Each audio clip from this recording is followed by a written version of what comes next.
ठीक है बेटा, आज जो है आपका अभाज्य समय पेज नंबर 119 और 20 पर आइए पता लगाए हैं। ठीक है ना।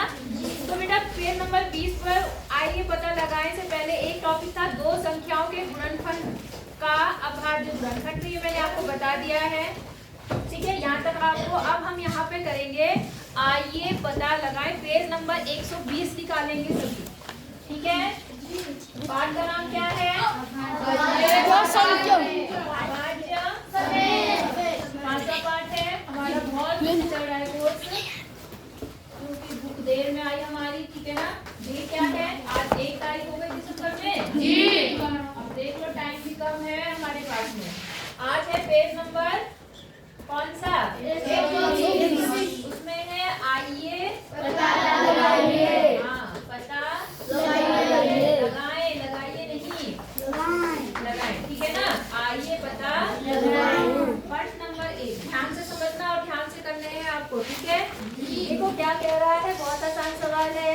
निम्नलिखित संख्याओं को अभाज्य गुणनखंड निम्नलिखित संख्याओं का अभाज्य गुणनखंड ज्ञात कीजिए। आपको क्या ज्ञात करना है?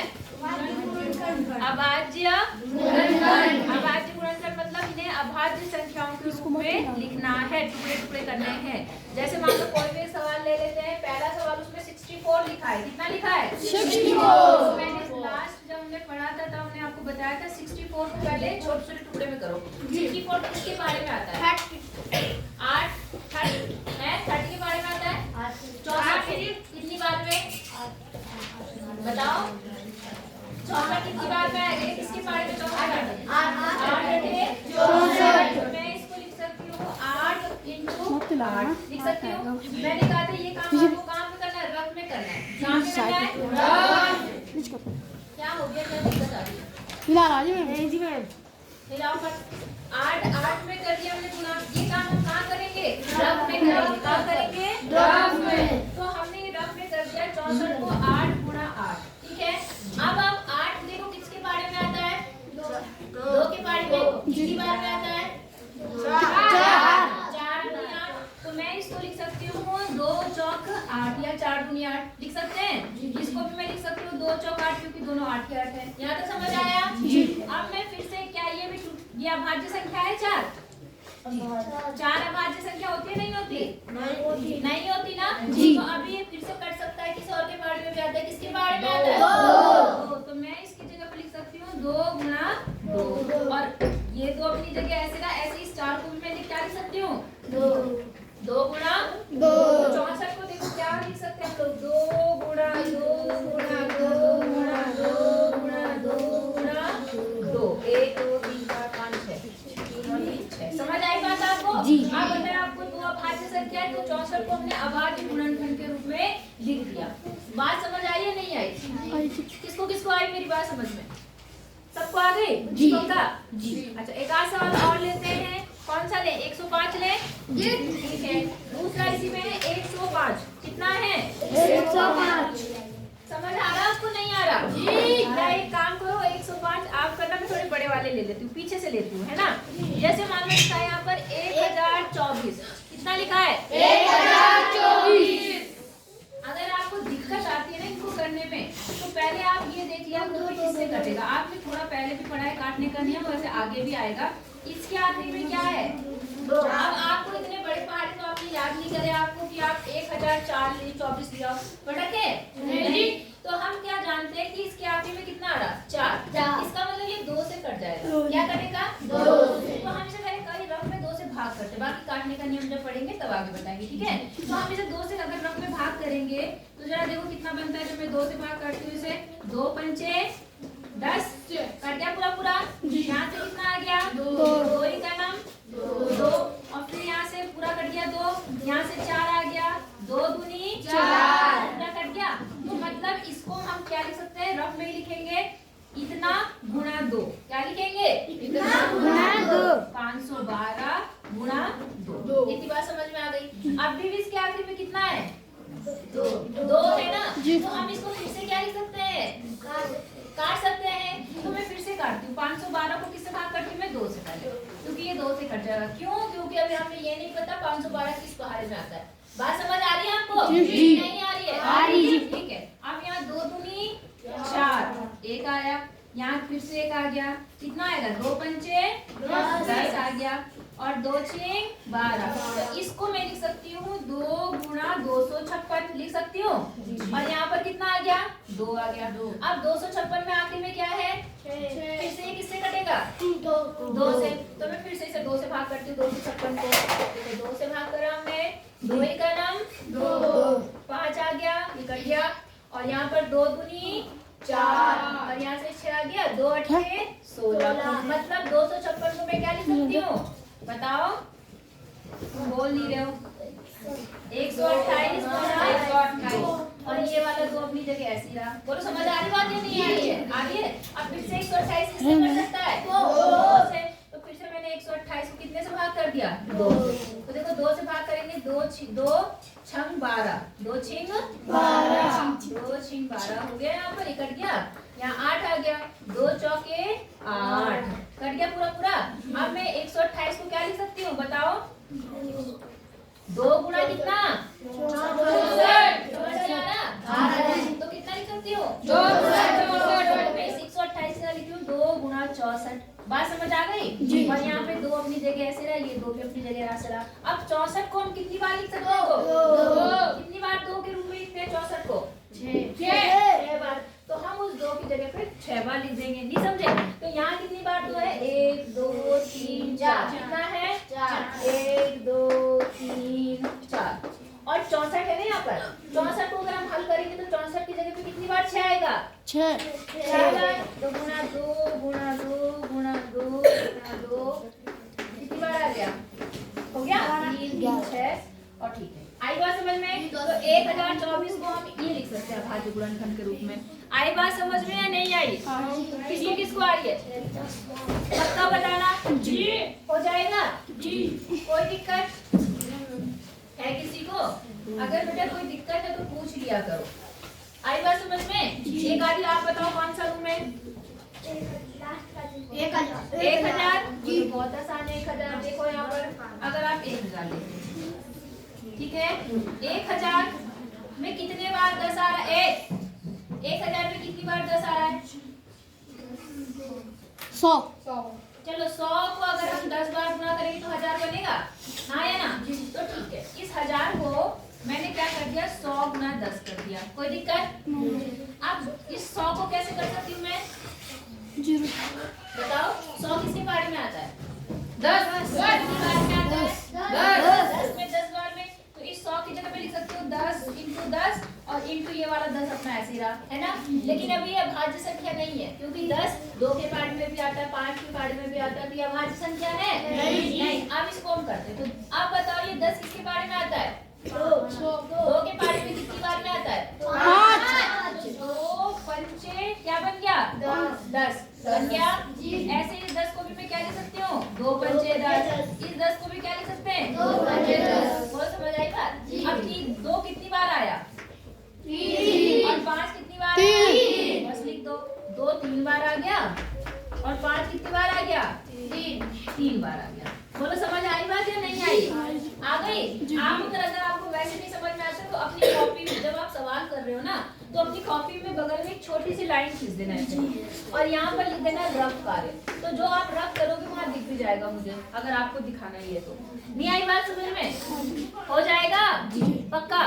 या पूरा सॉल्यूशन करके लास्ट में लिख दो। पहले ऐसे सॉल्व कर लो फिर लिखा दो किसका ये बन गया। कोई दिक्कत नहीं? कुसुम समझ आ रहा है? रिया जी। और इधर पीछे तुम लोगों को आ रहा बेटा समझ में? इधर हीरो मत बनो ज्यादा। आई बात समझ में? कर लेंगे इतना? जी। तो अगर इन सवालों को करना जो नहीं आएगा मेरे से पूछ लेना, ठीक है? जी। आगे चले हम लोग। देखो ये वाला सवाल आपके पेपर में आ रखा था, जो अब आ रहा सेकंड वाला। जी। किसी संख्या के अभाज्य गुणनखंड में, किसी संख्या के अभाज्य गुणनखंड में क्या क्या आ रहा है? देखो एक बार तो 2 आ रहा है, एक बार क्या आ रहा है? 2 बार 3 आ रहा है। 3 कितनी बार आ रहा है? 2 बार। और एक बार क्या आ रहा है? 11। तो वो संख्या क्या होगी? देखो कितना आसान सवाल था, आपका आ रखा था। सवाल में ध्यान से पढ़ो क्या है। दूसरा सवाल बताओ उस संख्या में कौन सी संख्या कितनी बार आई है? 2 कितनी बार आया है? 1। 2 एक बार। तो हम उस संख्या में 2 एक बार लिखते हैं। फिर क्या आ रहा है?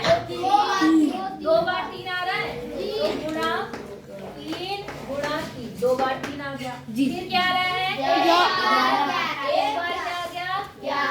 यहाँ तक समझ आया? यही बोला ना उसने। अब इसको गुणा कर लो, आपको वो संख्या आ जाएगी। नहीं आई बात समझ में? पक्का? तो गुणा कर लो, 2 तिया 6, 6 तो 6, 6 दूनी 12, 6 तिया 18, 18 को करते हैं हम कितने से गुणा? 11 से। तो जब 18 को 11 से गुणा करोगे तो आएगा 198। कितना आएगा? 198। 198 है वो संख्या जिसके अभाज्य गुणनखंड ये थे। आई बात समझ में? जी। नहीं आई? कठिन है जी, लेकिन आपके पेपर में आ रखा था, आप में से किसी ने नहीं करा। अब आपकी गलती भी नहीं है क्योंकि तब तक हमारा सिलेबस नहीं हो रखा था। ये बात समझ आ गई आपको कि नहीं आई? कोई दिक्कत है? आगे चलें? अच्छा आगे देखते हैं। क्या उतार लो पहले तब करते हैं। उतार लिया जी? तो तीसरा देखते हैं। तुम बिना समझे उतार दो ना तभी तो। तीसरा सवाल देखो, 30 से छोटी 3 अभाज्य संख्याएं बताइए। कितने से छोटी होनी चाहिए? 30 से छोटी, जिनका गुणनफल 1955 हो। सवाल समझ आया? जी। कितना होना चाहिए? 1955। हाँ, कितनी संख्याएं होनी चाहिए वो? 30 से छोटी। कितनी होनी चाहिए? 30 से छोटी। तो एक काम ना करें, 30 से छोटी वो कौन कौन सी अभाज्य संख्या होगी, इसी का गुणनखंड कर लेते हैं लोग, है ना? अपने आप पता चल जाएगा। हमारे पास कितना आना चाहिए उनका गुणनफल? बताओ कितना आना चाहिए? 1955। तो हम 1955 ले लेते हैं। कितनी ले लेते हैं? 1955। और देखते हैं इसका गुणनखंड कौन कौन सा बनता है। आई बात समझ में कि नहीं आई? अब आप देखो बेटा, अभी मैंने आपको काटने के नियम नहीं बताया, लेकिन ध्यान रखना जिस संख्या के आखिरी में 5 आता है, क्या आता है? 5। उतारेगा कोई नहीं, पहले समझेंगे। जिस संख्या के आखिरी में 0, 2, 4, 6, 8, 10 आता है वो तो 2 से कटती है। जिस संख्या के आखिरी में 5 आता है, क्या आता है? 5। वो 5 से जाती है, और 0 आता है तभी भी 5 से कट जाती है। ठीक है, तो मैं इसको वही 5 से भाग कर रही हूँ रफ में। बात समझ आ गई? यहाँ पे मैं रफ का काम कर रही हूँ। इसको मैं कितने से भाग कर रही हूँ? 5 से। तो 1955 को मैं 5 से भाग करती हूँ तो देखो कितना आएगा? 5 तिया 15। कितना आएगा यहाँ पर? 4। आपने एक 5 उतारा, कितना बन गया? 45। 5 निम 45 कर गया पूरा पूरा। अब आपने यहाँ से क्या उतारा? 5। तो 5 ही का नाम 5। मतलब इसको 1955 को मैं लिख सकती हूँ 5 गुणा 391 लिख सकती हूँ। ठीक है, एक तो बन गया आपका 5 गुणा कितना? 391। यहाँ तक आपको समझ आया नहीं आया? अच्छा बेटा, अब एक ये बात आ गई कि 391 किससे कटेगा। बात समझ आ गई आपको? तो देखो ये कटेगा आपका किससे? कौन है उधर? अच्छा, अब देखते हैं कि ये संख्या किससे कटेगी, क्योंकि इसके आखिरी में 0 1 है, फिर उससे नहीं कटेगी। किससे? 2 से नहीं कटेगी, ये 3 से भी नहीं कटेगी, और ये 4 से भी नहीं कटेगी, 5 से भी नहीं कटेगी, 6 से भी नहीं कटेगी, 7 से काट देते हैं। 7 पंचे 35, 4 7 ही कनम 7 से भी नहीं कटेगी। 9 से देख, 9 से नहीं, जब 3 से नहीं कटेगी तो 9 से भी नहीं कटेगी। अच्छा 11 से भी नहीं कटेगी, शायद 11 से भी काटने में रूल अलग होता है। ठीक है, 11 के बाद में 12 से नहीं कटेगी, 13 से 26 नहीं कटेगी, 14 से भी नहीं कटेगी, 15 से भी नहीं कटेगी, 16 से नहीं कटेगी, 17 दिया 17 दूनी कितना होता है बेटा? 34। 17 से कटेगी। किससे कटेगी? 17 से कटेगी। तो देखो बेटा ये सब आप भी, आपको तो पारे आते हैं 17 का जी। तो इसे 17 से भाग करके देखो। ठीक है, जब आप 17 से भाग करोगे 17 दूनी क्या होता है? 24। और यहाँ कितना आ गया आपका? 5 आ गया, और यहाँ कितना आ गया? 1। 17 के बाद में 51 कितनी बार में आता है? 17 51। 17 51। तो देखो इसका जो गुणनखंड बन गया वो 17 और 23 बन गया, तो ये बन गया 17 गुणा 23। आई बात समझ में? नहीं आई? तो इन्होंने कहा कि 1950 को ऐसे गुणनखंड बताओ जिसमें जो किससे कम हो? 30 से कम। तो देखो 23 भी 30 से कम है, और 17 भी 30 से कम है, और 5 भी किससे कम है? 30। और उसके गुणनखंड के रूप में आपने क्या कर दिया? इनको लिख दिया। बोलो बात समझ आई या नहीं आई? जी आपको पता चल गया? आप बेटा देखो आपको पहाड़े आने चाहिए और आपको काटना भी आना चाहिए, है ना, वरना तो ये सवाल नहीं कर पाओगे आप। स्टार्ट कर दी ना? हाँ बेटा बंद कर दो बेटा, बात समझ।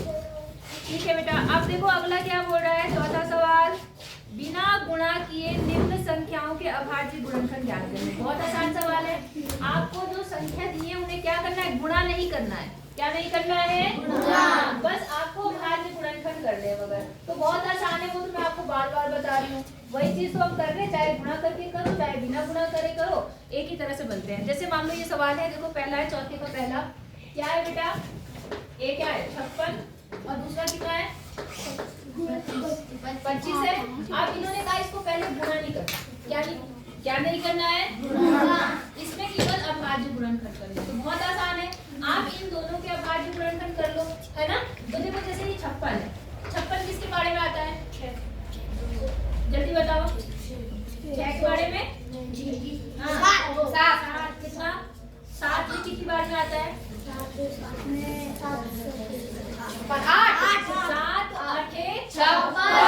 हम इसको लिख सकते हैं 7 गुणा 8 लिख सकते हैं जी। गुणा 25 किसमें आता है बेटा, 5 बार में, 5 गुणा 5 25 हो गया। बोलो समझ आई बात? अब फिर से आ जाते हैं, 7 एक अभाज्य संख्या है या ना, तो 7 तो ऐसे ही रहा, और 8 अभाज्य संख्या है या नहीं है, नहीं है, तो 8 किसके बारे में आता है, 2। तो क्या बनेगा इसका, 8 का क्या बनेगा, 2 4 2 तो 8 बन गया।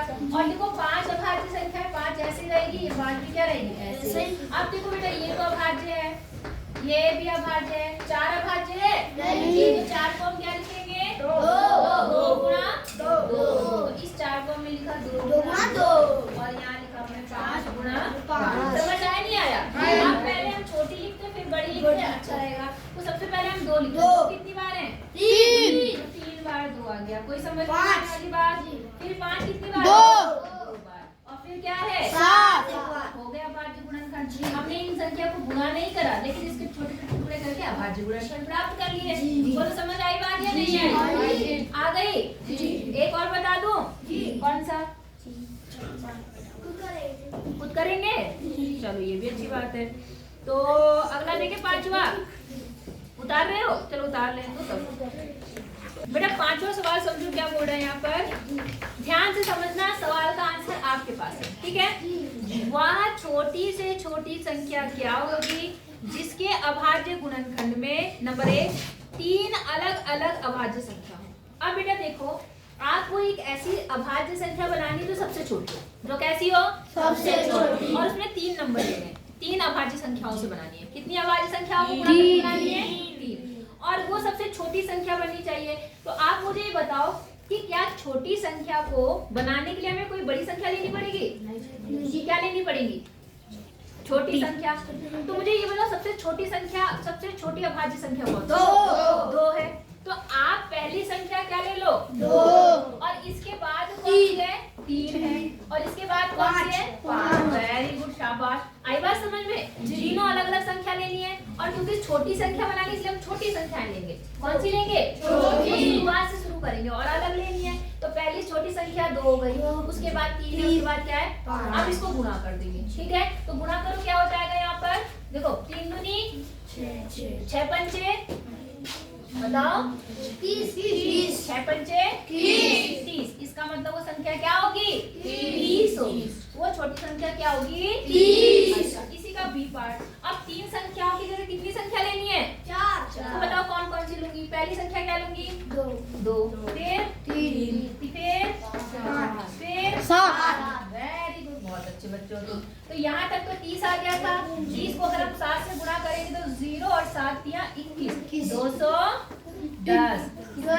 210 से नहीं समझे, ये वो संख्याएं हैं जो 3 अभाज्य सबसे छोटी संख्याएं हैं जिन्हें हम छोटी छोटी संख्याओं के रूप में लिख सकते हैं। मतलब 3 अलग अलग संख्या लिखने से सबसे छोटी अभाज्य संख्या बन गई, और 4 अलग अलग छोटी संख्या लिखने से वो छोटी संख्या बन गई जो 4 अंकों से बनी है, अभाज्य संख्याओं से बनी है। बोलो समझ आई बात या नहीं आई? अब हम कल जो पढ़ेंगे